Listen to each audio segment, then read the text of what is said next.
മുഹമ്മദ് മുസ്തഫ സല്ലല്ലാഹു അലൈഹി വസല്ലം ആ പ്രവാചകനെ ബഹുമാനിക്കാൻ കഴിയണം. അല്ലാഹു ബഹുമാനം നൽകട്ടെ. ആ ബഹുമാനം നൽകട്ടെ. ആ ബഹുമാനമില്ലെങ്കിൽ ബഹുമാനിക്കണമെന്ന് ഖുർആനാ പറഞ്ഞേ. ഖുർആൻ നന്നായിട്ട് നന്നാകണമെങ്കിൽ ആര് നന്നാവണം? അബൂലഹബ് നന്നാവണം. ഖുർആൻ കേട്ടിട്ട് സ്നേഹിക്കണമെങ്കിൽ ആര് സ്നേഹിക്കണം? ആര് സ്നേഹിക്കണം? നന്നായിട്ട് കേൾക്കും. കഥാപാത്രമൊക്കെ എപ്പോഴും കേൾക്കുന്നത് തന്നെയാണ്. അബൂലഹബ് കേൾക്കണം. അള്ളാഹുവിന്റെ റസൂലിന്റെ വീടിന്റെ തൊട്ടടുത്ത് 16 വർഷം ഖുർആൻ കേട്ട ആളല്ലേ അബൂലഹബ്. ആളല്ലേ അബൂലഹബ്. സഹോദരങ്ങളെ, അബൂലഹബിനെ കുറിച്ച് ഖുർആൻ പറഞ്ഞതെന്താ? തബ്ബത് യദാ അബീ ലഹബിൻ വതബ്ബ് മാ ഗനാ ماله وما كسب سيصلى نارا ذات لهب وامرأته حمالة الحطب في جيدها حبل من مسد. അല്ലാഹു പറയുകയാണ്, അബൂലഹബാരാ, എന്റെ പ്രിയപ്പെട്ട സഹോദരങ്ങളെ, അല്ലാഹുവിന്റെ റസൂൽ ഒരു ദിവസം അബൂലഹബിന്റെ വീട്ടിലെത്തി. അബൂലഹബിനോട് പറഞ്ഞു, അബൂലഹബ് കഅബാലയത്തിലെ പൂജാരിയായ അബൂലഹബിന്റെ മുമ്പിലെത്തിയിട്ട് അല്ലാഹുവിന്റെ റസൂൽ പറഞ്ഞു, അബൂലഹബേ, ഖുൽ ലാ ഇലാഹ ഇല്ലല്ലാഹ്, അല്ലാഹനെ വിശ്വസിക്കണേ. കഅബാലയത്തിന്റെ 330 കോടി ദൈവങ്ങളുടെ മുമ്പിൽ ബലിയർപ്പിച്ച കഅബാലയത്തിന്റെ പൂജാരിയായിരുന്ന അബൂലഹബ് ചോദിച്ചു, മുഹമ്മദേ, നിനക്ക് ഭ്രാന്താ? എടാ മുഹമ്മദേ, നീ ആരാ? ബഹുമാനം നഷ്ടപ്പെട്ടു പോയവന്റെ അവസ്ഥ. സ്വന്തം വീട്ടിലേക്ക് ബഹുമാനപ്പെട്ട പ്രവാചകൻ കടന്നു വന്നപ്പോ ബഹുമാനിക്കാൻ അറിഞ്ഞില്ല അബൂലഹബിന്. സഹോദരങ്ങളെ, 2 കഥകൾ കേൾക്കുക. അബൂലഹബ് ചോദിച്ചു, മുഹമ്മദേ, നീ ആരാണടാ? കഅബാലയത്തിന്റെ പൂജാരിയായ എന്റെ വീട്ടിൽ വന്നിട്ട് അല്ലാഹനെ വിശ്വസിക്കാൻ പറയാ. നീ ആരടാ മുഹമ്മദേ സല്ലല്ലാഹു അലൈഹി വസല്ലം? അല്ലാഹുവിന്റെ റസൂലിനെ ധിക്കാരത്തോടെ അബൂലഹബ് ആട്ടി ഇറക്കുമ്പോ അല്ലാഹുവിന്റെ റസൂലിനോട് അബൂലഹബ് പറഞ്ഞു, ഏ മുഹമ്മദ്, എന്റെ വീടിന്റെ മുറ്റത്ത് കിടക്കുന്ന ആട്ടിൻകുട്ടിയെ കണ്ടോ? ഈ ആട്ടിൻകുട്ടി നിന്നെ വിശ്വസിച്ചാൽ ഞാൻ വിശ്വസിക്കാമെടാ മുഹമ്മദ്. ആരാ പറയുന്നത്? അഹങ്കാരത്തോടെ അബൂലഹബ്. ഈ വീടിന്റെ മുറ്റത്ത് കിടക്കുന്ന ആട്ടിൻകുട്ടി വിശ്വസിച്ചു നിന്നെ ഞാൻ വിശ്വസിക്കാമെടാ മുഹമ്മദ്. സഹോദരങ്ങളെ, അല്ലാഹുവിന്റെ റസൂല് നിന്റെ പ്രാണിയായ ആട്ടിൻകുട്ടിയുടെ നേരെ നോക്കി. ആട്ടിൻകുട്ടി പറഞ്ഞു അല്ലാഹുവിന്റെ റസൂലിനോട്, അശ്ഹദു അല്ലാ ഇലാഹ ഇല്ലല്ലാഹ് വഅശ്ഹദു അന്ന മുഹമ്മദുർ റസൂലുള്ളാഹ്. അബൂലഹബിനെ അറിയാത്തത്, അബൂലഹബിന്റെ ഹൃദയത്തിൽ കയറാത്തത്, അബൂലഹബിന്റെ മുറ്റത്ത് കിടന്ന ആട്ടിൻകുട്ടിയുടെ ഹൃദയത്തിൽ കയറി ആ പ്രവാചകനെ ബഹുമാനിച്ചു. സഹോദരങ്ങളെ, എന്റെ മനസ്സിലാ ബഹുമാനമില്ല. ആട്ടുംകുട്ടിയുടെ മനസ്സിലുണ്ടായ ബഹുമാനം, മാൻപേടയുടെ മനസ്സിലുണ്ടായ ബഹുമാനം, എന്തേ സഹോദരങ്ങളെ, ഒരു ഈത്തപ്പന മരത്തിന്റെ കുറ്റിക്ക് തോന്നിയ ബഹുമാനം എന്തേ ഉണ്ടായില്ല? എന്റെ പ്രിയപ്പെട്ട ചെറുപ്പക്കാരെ, സഹോദരങ്ങളെ, സഹോദരിമാരെ, ഒരു ഈത്തപ്പന മരത്തിന്റെ കുറ്റിക്കുണ്ടായ അല്ലാഹുവിന്റെ റസൂലിന്റെ മസ്ജിദ് നബവിയിൽ ഒരു ഈത്തപ്പന മരത്തിന്റെ കുറ്റി കൊണ്ട് റസൂലുള്ള മിമ്പർ ഉണ്ടാക്കി. ആ മിമ്പറിന്റെ മുകളിലാണ് അല്ലാഹുവിന്റെ റസൂൽ ഖുത്ബ ഓതിയത്. സഹോദരങ്ങളെ, അങ്ങനെ ശ്രമകരമാണ് അതിന്റെ മുകളിൽ നിന്ന് ഖുത്ബ ഓട്. അവസാനം ആളുകൾ വന്നിട്ട് പറഞ്ഞു, സഹാബത്ത് വന്നിട്ട് പറഞ്ഞു, യാ റസൂലല്ലാഹ്, ഓ നബിയേ, നത്തഖിദു ലക മിമ്പറന ജദീദാ, അങ്ങേക്ക് ഞങ്ങളൊരു പുതിയ മിമ്പർ ഉണ്ടാക്കി തരട്ടെ നബിയേ. അല്ലാഹുവിന്റെ റസൂൽ പറഞ്ഞു, ആയിക്കോട്ടെ. ഒരു അൻസാരിയായ സ്ത്രീ പറയാൻ മരക്കസനം വഖഫ് ചെയ്തു. അല്ലാഹുവിന്റെ റസൂലിന് ഒരു പുതിയ മിമ്പർ ഉണ്ടായി. ആ പടയെ കയറി നിന്ന് ഖുത്ബ ഓതിയ ഈത്തപ്പന മരത്തിന്റെ കുട്ടി മസ്ജിദ് നബവിയുടെ ഇടത്തെ ഭാഗത്തേക്ക് മാറ്റി വെച്ചു.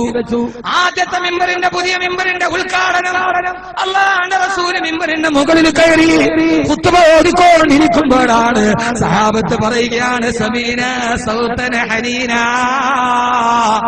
ആ സമയത്ത് ഞങ്ങൾ അടക്കി പിടിച്ച ഒരു തേങ്ങിക്കരച്ചിൽ കേട്ടു. എവിടെ നിന്നാണ് കരയുന്നതെന്നറിയില്ല. ഞങ്ങളെല്ലാവരും സഹാബത്തിന്റെ മുഖത്ത് നോക്കി. ആരുടെ കണ്ണുനീരും കണ്ണുനീര് പൊടിഞ്ഞിട്ടില്ല. ഹൃദയമുണ്ടെങ്കിൽ മനസ്സിലാക്കിക്കൊള്ളുക, സമീന സൗതന ഹനീന. ഞങ്ങളൊരു തേങ്ങി പിടിച്ച കരച്ചിൽ കേട്ടു. ദുഃഖം അടക്കി വെക്കാൻ കഴിയാതെ പഴയ ഈത്തപ്പന മരത്തിന്റെ കുത്തിയിരിക്കുന്ന ഭാഗത്ത് നിന്നാണ് കരച്ചിൽ കേൾക്കുന്നത്. അല്ലാഹുവിന്റെ റസൂൽ നോക്കിയപ്പോ ആ കരച്ചിൽ തേങ്ങിക്കരച്ചിലായി. ആരോ അടക്കി പിടിച്ചതല്ല, തേങ്ങിക്കരയുന്ന ശബ്ദം കേട്ടു. അല്ലാഹുവിന്റെ റസൂൽ മിമ്പറിൽ നിന്നിറങ്ങി ആ ഈത്തപ്പന മരത്തിന്റെ കുറ്റിയുടെ ചാരത്ത് നിന്ന് അല്ലാഹുവിന്റെ റസൂലിനോട് ആ ഈത്തപ്പന മരത്തിന്റെ കുറ്റി പറഞ്ഞു, നബിയേ, യാ റസൂലല്ലാഹ്,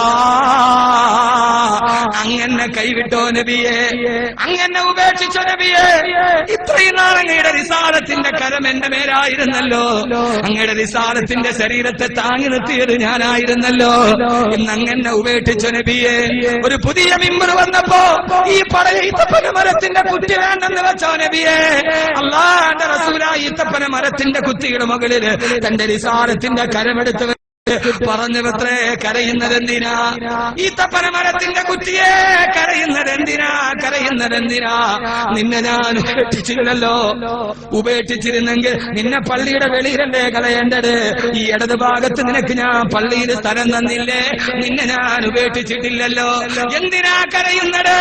അല്ലാഹുവിന്റെ റസൂൽ പറഞ്ഞ സഹാബാ, ആ ഈത്തപ്പന മരത്തിന്റെ കുറ്റിയുടെ മുകളിൽ കൈവച്ചിട്ട് ഞാൻ ആശ്വസിപ്പിച്ചില്ലായിരുന്നെങ്കിൽ ഖിയാമത്ത് നാൾ വരെ ഈത്തപ്പന മരത്തിന്റെ കുറ്റി ഇവിടെ ഇരുന്നു കൊണ്ട് പൊട്ടിക്കരയുമായിരുന്നുവെന്ന് ഫഹ്മീ വസ്നി വാഹിദു യദീ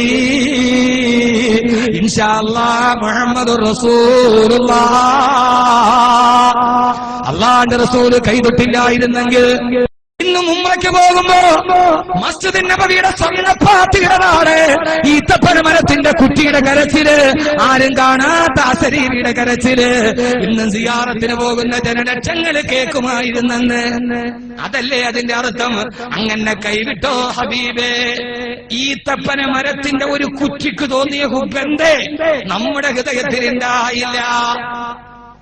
ആരാ? അബൂ ലഹബ്.